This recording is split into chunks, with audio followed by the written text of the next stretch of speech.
I tell you about the only thing you can say to that singing is amen. Why in the world am I preaching? Let's just keep singing. Man, the song service, every one of you participating, man, it is tremendous. I know of nothing that I enjoy more than being surrounded by good singers and just getting to open up and let her fly. I'm glad Brad sat up here beside me the whole time. Usually the folks leave me. They hear me sing and they leave pretty quick, but he kind of is as loud as I am. I enjoyed him up there. That's just a good song service. We do have those that are visiting, and welcome. Thank you for coming. We appreciate you being here so much. You are an honored guest, and as we often say, a VIP. You are very important to us. And if you're looking for a place to worship God, we'd love to have you here at Adamsville. If there's any biblical question we can answer, if you'll ask it, we'll do our best to get our Bibles, sit down with you and study God's inspired word and give you the best biblical answer that we possibly can. Thanks so much. I'll go ahead and say thank you at the very beginning in relationship to what was taken up for Indian Creek this morning. It was right at $2,500.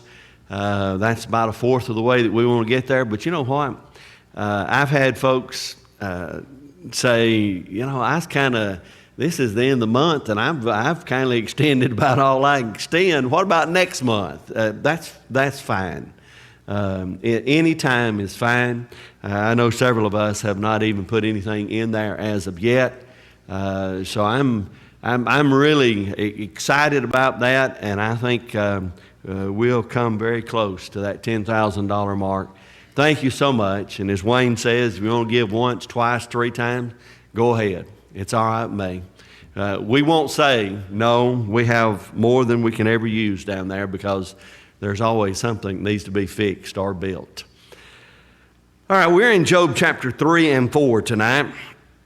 And if you will remember, we began last week with Job, and chapter 1 is basically a description of Job and then a description of the problems that he's going to face. And these are life lessons. These are things that you and I face. And the book of Job is a book that's going to teach us how to deal with these things. There's a right way and there's a wrong way. And if you notice at the end of chapter 1, Job did not use his words foolishly. He did not charge God, and he was not wrong in relationship to the things that he did. Then Satan said, you know what? If you'll let me attack Job himself, he'll curse you and he'll forsake you. And he gave him permission. God gave Satan permission to do anything except to take his life. And so we see the problems that he's facing. In chapter 3, 1 point, Job's despair. Chapter 4 and 5 will be Eliphaz's first answer. But we're just going to look at chapter 4 this evening, chapter 3 and chapter 4, and that'll give us plenty of verses to look over, and it will give us the opportunity to get out before we stay here to midnight. Job chapter 3, here is Job's despair. After this, after what? Well, after he had lost everything that he had had, the camels, the sheep, the oxen, his children, all 10 of his children were killed. He's lost everything. And on top of that, now he's inflicted with all kinds of physical pain. Boils from the top of his head to the bottom of his feet. And it's a bad situation. It's a bad situation. It's bad enough. Now I want you to listen how Job describes his despair. After this, Job opened his mouth and cursed the day of his birth. Now that's chapter 3 in a nutshell. I mean, that's it in a nutshell. Look at what it says then. And Job spoke and said, may the day perish on which I was born, and the night in which it was said, a male child is conceived. May that day be darkness. May God above not seek it, nor the light shine upon it. May darkness and the shadow of death claim it. May a cloud settle on it. May the blackness of the day terrify it.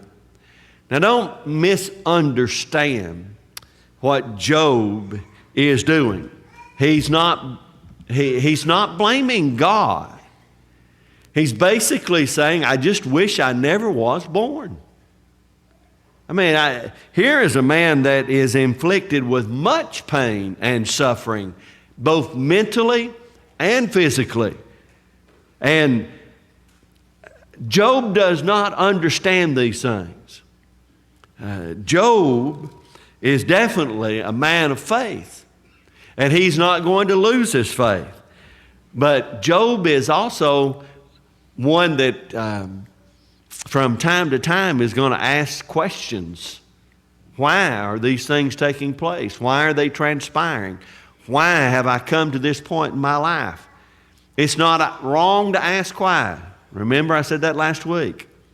It's not wrong to ask why. It's wrong to draw the wrong conclusion from that. It's wrong to ask, why am I facing these things? And then in the same breath, blame God. Job never did that. Job never stooped to the level that Satan was hoping he would stoop and say, well, if there was a God in heaven. And by the way, if you're interested in a debate this Tuesday evening from 6:30 to 9:30 from Ohio State University, Brother Ralph Gilmore will be taking on the second rated, and I don't know how you rate these guys, but he is the number 2 atheist in the world. And that's from 6:30 to 9:30 this Tuesday night.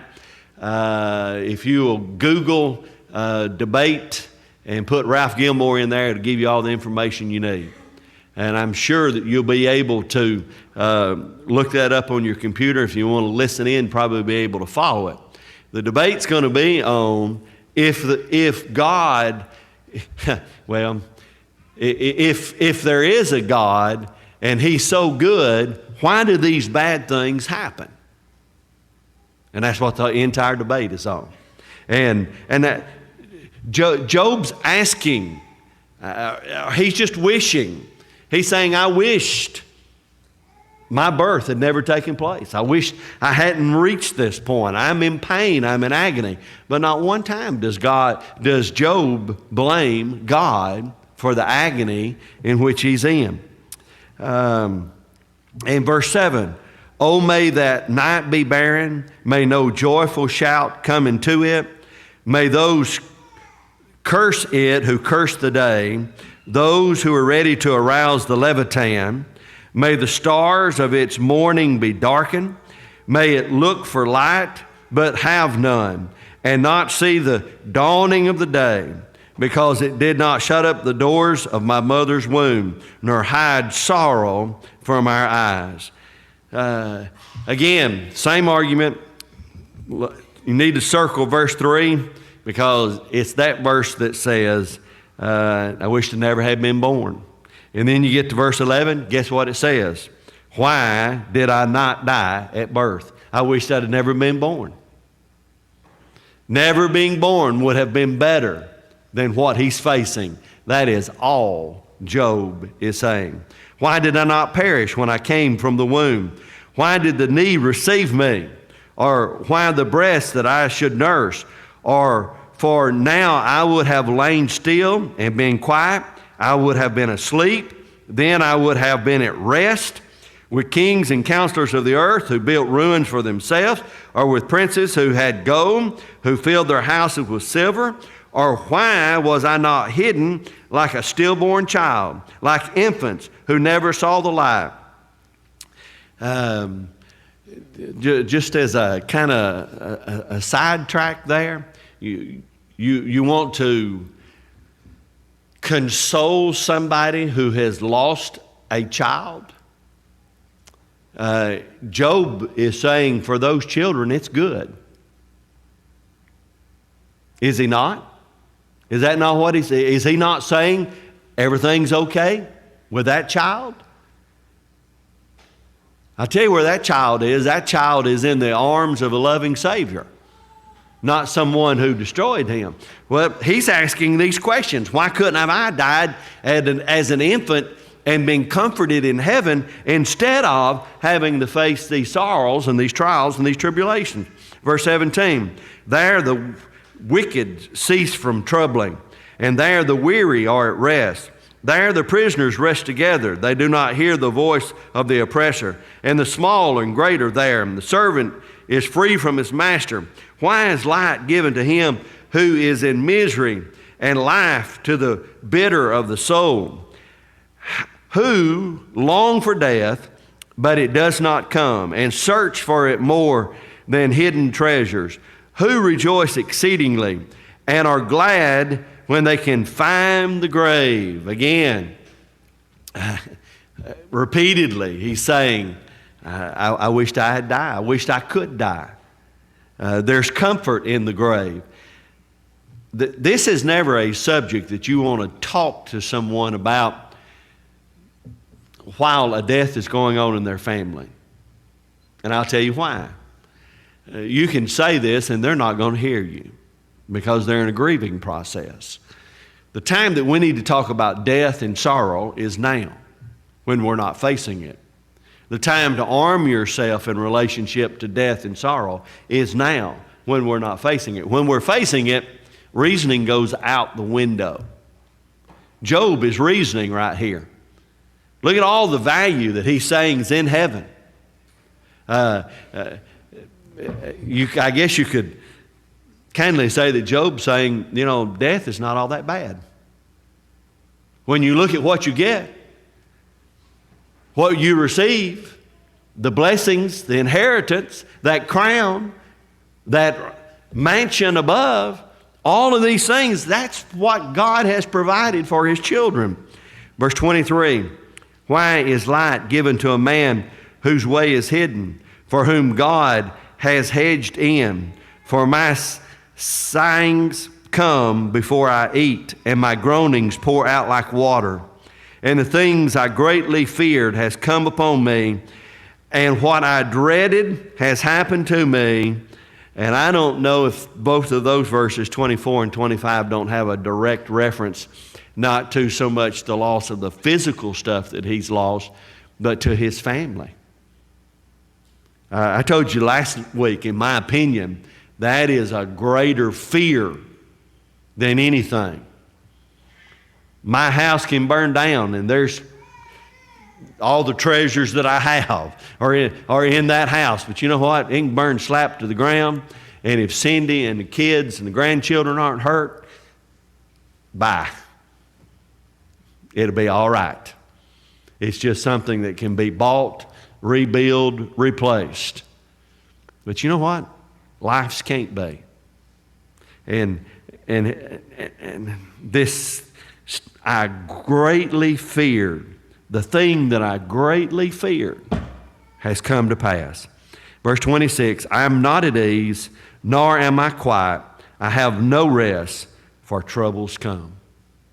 Well, I don't think you could say that Job's lying there taking it easy. He's not just saying, I'm in this predicament. No, he's struggling to understand why. All right. And what are friends for? Oh, you're fixing to meet three friends that it's difficult to understand. But Eliphaz the Temanite answered and said, this is verse 1. And I want you to look down in verse 6, and I don't know what version you may have. This is the New American Standard Version. The latter part of verse 6, and the integrity of your ways, your hope. he's going to start talking about the subject of integrity. That's what he's going to do. So here's Eliphaz, and he answered and said, first of all, he's going to butter up. This is the old butter up, smile, buckle up, and you better strap your seatbelt good and tight, because then after that, he's going to tell you what he really thinks. But right now, he's going to butter him up. If one attempts a word with you, will you become weary? Will you get mad if I ask you a question, Gary? That's exactly what he's saying. Will you get mad at me? Like, Dan, I just need to ask you one question. Is that all right? And how many times does somebody say that and you go, oh, here it comes? You just tighten up because you know it's coming. You know it's coming. If one attempts a word with you, will you become weary? But who can withhold himself from speaking? I need to ask you, I can't keep quiet any longer. That's exactly what he's saying. I've held my peace. I've sat here and watched. I've sat here for a week and I've watched you, and your other friends are here, and you still say that your integrity with God is intact. I can't hold my tongue anymore. I got to point some things out.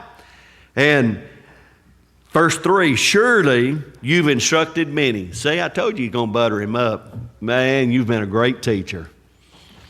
You have taught so many people. And you have strengthened weak hands. You remember old brother Smith, or old brother Jones, or old brother whoever out there, and you went over there and you sat with him and I remember it just like it happened yesterday. I remember you strengthened weak hands. Your words have upheld him who was stumbling. And you remember old sister so-and-so that's out there and that's having, you went by and you talked to them, you straightened them right out. And you have strengthened the feeble knees. Can you feel it coming? You know what fixing to take place?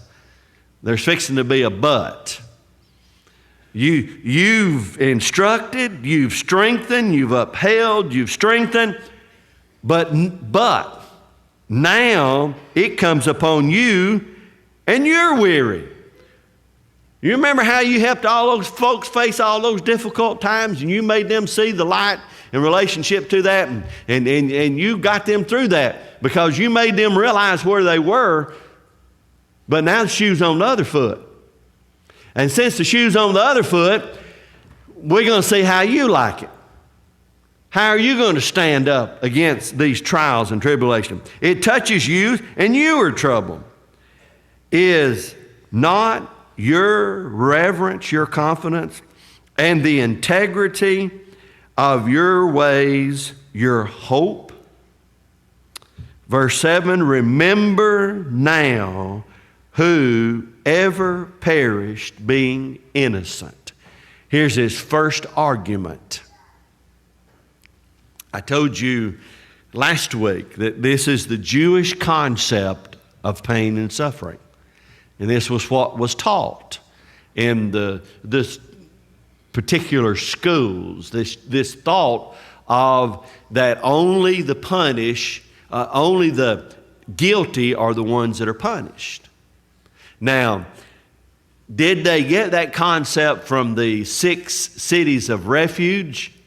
They may have, but if they did, they got the wrong impression about the cities of refuge.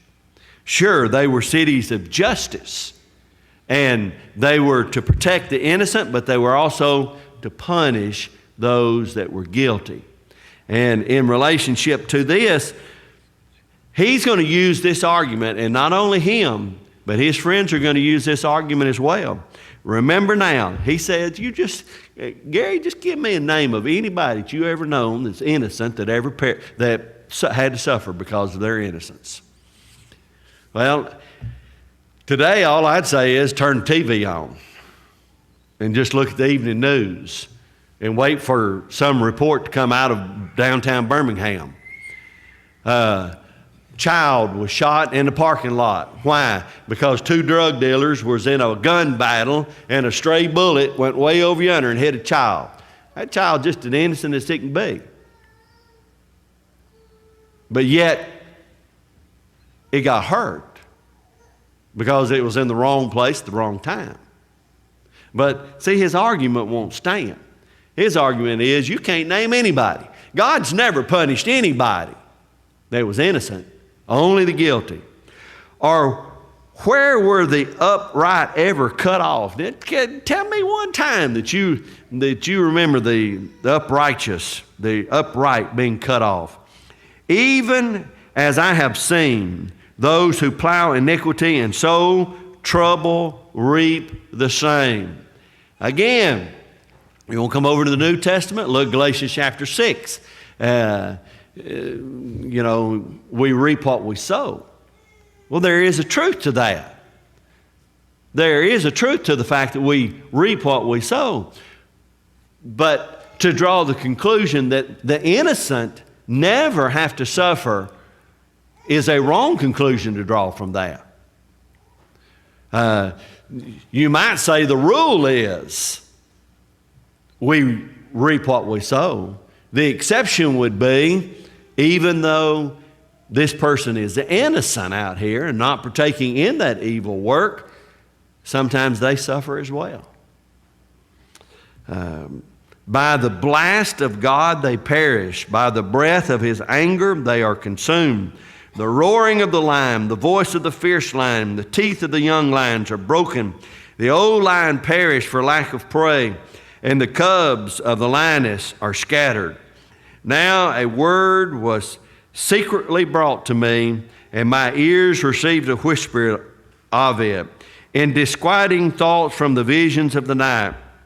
When deep sleep falls upon men, fear came upon me and trembling, which made all my bones shake.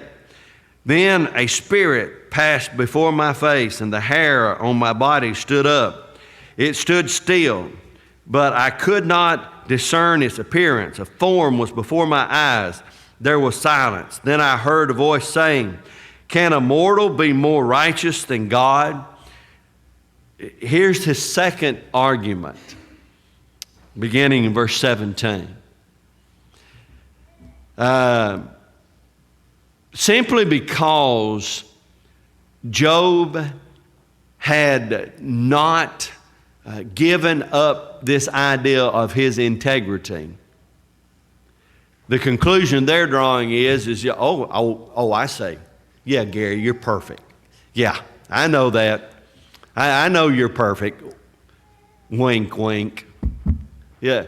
Well, no. Gary's never said that. I've never said that. There's a difference, listen, there's a difference between being faithful and perfect. Is there not? There was only one person that's ever lived upon this face of the earth that was sinless, and that was Christ. So he's going to draw the conclusion, can a mortal be more righteous than God? That's the question he wants Job to answer in his first rebuttal of his first argument. Can a man be more pure than his maker?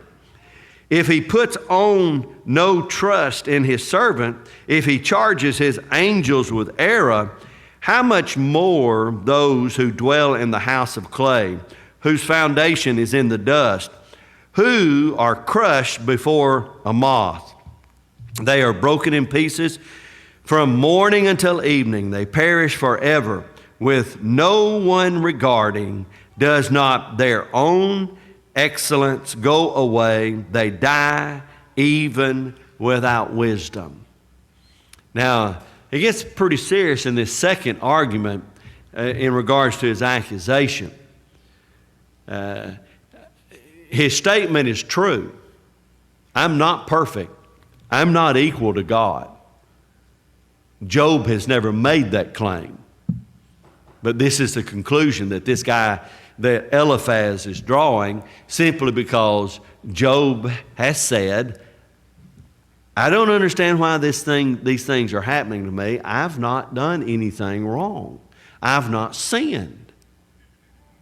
I've not brought this shame upon my house. So I don't understand these things. I'm walking faithfully. I'm living. And how many times did we look at it last week when it's describing Job? Here's a man that was blameless and upright and feared God and shunned evil. Time after time after time, you're going to hear that description. This description is not disputed. God didn't say, wait a second. No, that's wrong. That's not a description of Job. Satan didn't come in and say, no, that's not Job. But what Satan came along and said is, well, you're so good to God, to Job, God, that he's never going to turn his back on you. Isn't that a novel idea? God is so good to us, why in this world would we ever turn our back on God? That's the book of Job. That's the lessons we're being taught. That's the lessons we need to learn. Job did not accuse God falsely. I know we haven't discussed what to do so far this evening to become a child of God, but that's the end of chapter 3 and 4. And as we close out, we always love to extend the Lord's invitation. It's not ours, it's God's. He says, come unto me, all you that labor and are heavy laden, and I'll give you rest. If you're here and you've not been obedient to the gospel of Jesus Christ, you can. It's simple. All you have to do is be obedient to what's found in this book. He that believeth and is baptized shall be saved. I tell you, nay, except you repent, you shall all likewise perish. Whosoever therefore shall confess me before men, him will I confess before my Father which is in heaven. Now why tarriest thou? Arise and be baptized and wash away thy sins, calling upon the name of the Lord. Is that what you've done? That's what we need to do. Once we do that, then we need to walk faithfully for the rest of our life. If you're here and you need to respond to the gospel in any way, won't you come as together we stand and sing?